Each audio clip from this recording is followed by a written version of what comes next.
G'day and welcome to RCKicks. On today's show, I've got a super exciting one for you. I never thought I was going to get this on the show, well, especially this fast, but I placed an order for it and it winged its way halfway around the world, and it's this, the GForce brand new Genova. Now this is a Japanese only release and it's their first buggy they've ever made.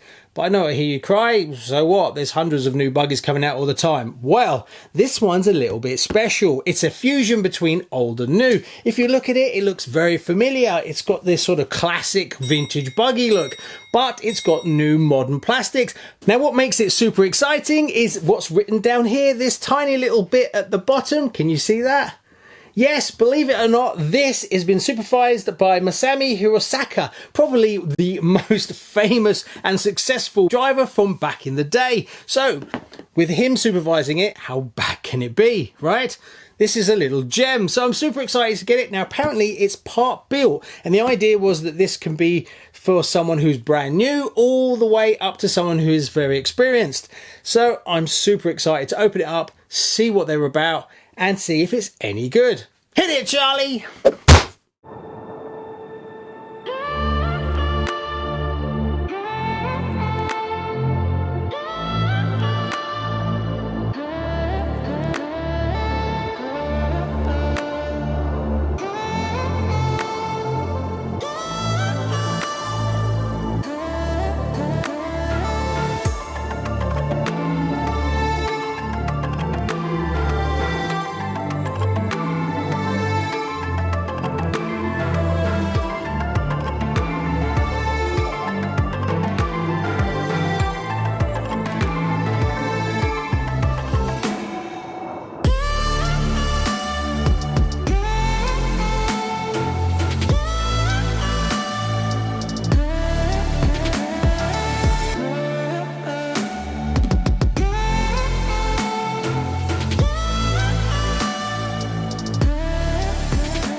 Yes, super excited on this one, and as you can see, it's really dinky. It's just about over a shoebox, I'd say. Well, to put it into context, here is a Schumacher XLS box, and as you can see, it's not much different. It's thinner, but it's a little bit fatter.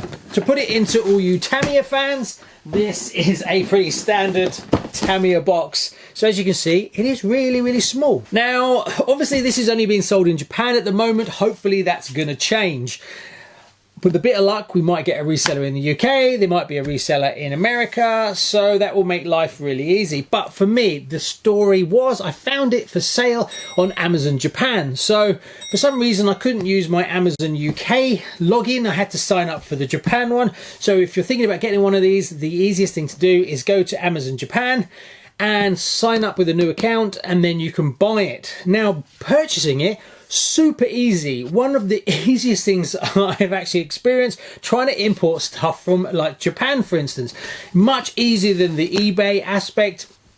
Now the reason why is everything's wrapped up together. So I bought it and in there is the import tax, and I'm guessing some of the handling fee, or whether there is a handling fee, I honestly don't know.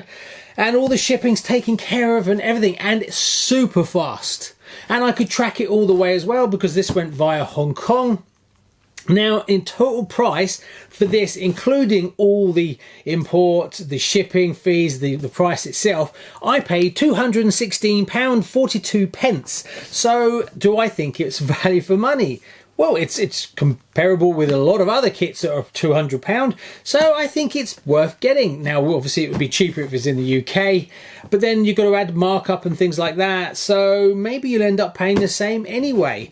Now, one other worry is obviously parts and things like that. Well, obviously, there's no resellers yet, so getting older parts, but they're coming up on Amazon Japan as well, and there's some upgrades coming out right now too, so I might be able to pick up some of those. It will come down to, you know, if you're buying something for £5 and then there's a £10–15 shipping fee, that could be a bit tricky, but it looked like you could buy a whole selection. So if you were thinking about running this properly, you might want to buy a whole bag of bits, because when you look at your import and everything like that, but we'll just have to wait and see. Now, one thing, I posted this on the RCKicks Patreon, and the comment, and a really good comment, came back saying, "What, don't understand, don't see the point in it, who's it for?" And you can kind of understand, it's like, well, you can't race this vintage, obviously, because it's brand new, so you can't do vintage racing with it. If you do racing on the tracks right now, obviously you're going to use modern stuff, and this probably won't be able to perform like they do, so that's not really good anyway. So who is this kit actually for?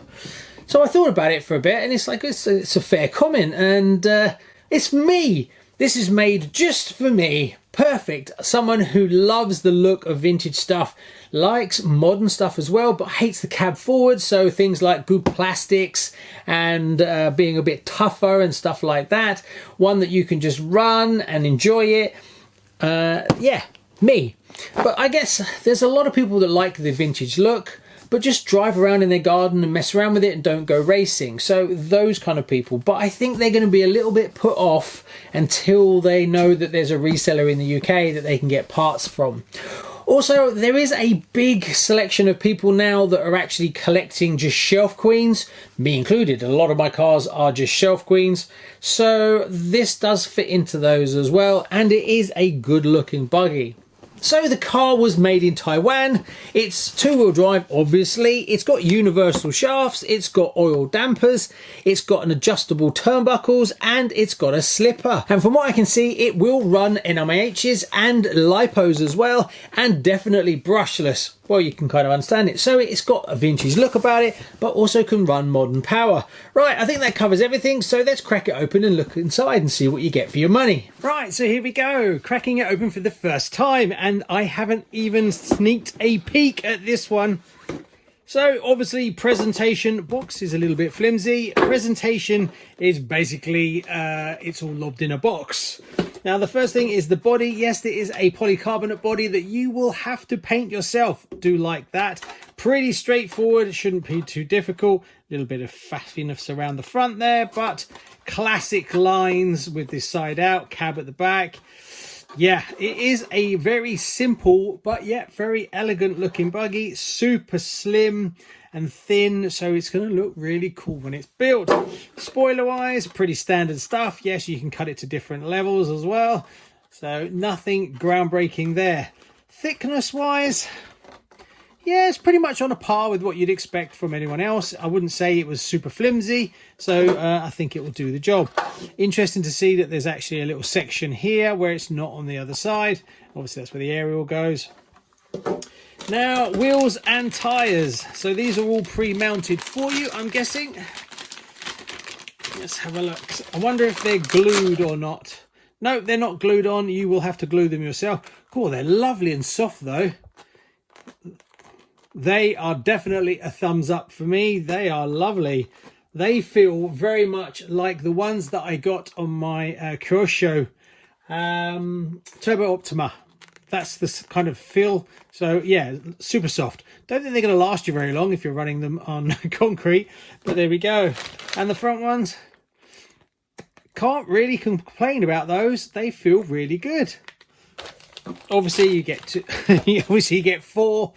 What else have we got in here? So I'm not sure how this is done. Now apparently it's pre-built, part pre-built. So you've got bag C1, which is an upright of some sort. Then you've got bag A, but the plastics look really good. What is it I spy in here? Bearings. Yes, it comes with full bearings. Wow, there's a surprise. I wasn't expecting that. Whether we got more bushes in other bags, I honestly don't know, but the shocks are all built for you. So as an entry kit for somebody, this is really nice because you don't have to deal with the hassles of building the shocks and getting them all right. So super easy. This isn't going to take very long to build at all. Bag D with bag D1. More bearings. I haven't seen any bushes. The whole gearbox is done for you. So super easy. I think building this is only going to take an hour or so maybe. Then we get, oh, you get extra oil, which is surprising being that they've built the shocks themselves. Whether you get extra oil, I guess. And then this is the chassis bag. Plastics look really nice. Let's open it up, have a look. Yeah, I can't knock. I think they're right. People commenting about the plastics. See, it's got an inbuilt receiver box as well. That's all part of it. That's interesting. But yeah, really nice. Wow. Okay, let's have a look. Dig a little bit deeper. Bag B3, bag B1. So I don't think it's going to take that long to build this at all. Then you get your instruction book. Now, obviously, this is going to be totally in Japanese. Yes, there's a little bit of English on it, but that's don't let that deceive you. What's inside is all Japanese.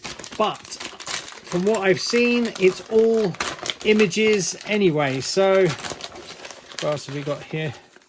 A few bits and pieces, a few tools, window masks, a bit of Velcro. Let's have a look. So there's the stickers. That's what you get. Pretty standard stuff. Quite like this one. It's quite nice. So easy to actually paint it up any colour you like, really. These are all very generic. So that should work quite well. Let's have a look at the manual. So even though it's totally in Japanese, you get the full scale, which I use these a lot. So I just look at, I don't measure up all the screws. I just lay them up against these. It's much faster for me. So putting it together won't be a challenge at all. They even show you how to do the shocks, even though I'm guessing they've done them for you. So yeah, super easy, not that difficult to build at all. And we'll build it on the show. I am chuffed. I must admit, it does feel quite premium. All the tyres are good. So far, nothing to complain about. And having extra bonus of bearings, what more can you ask for?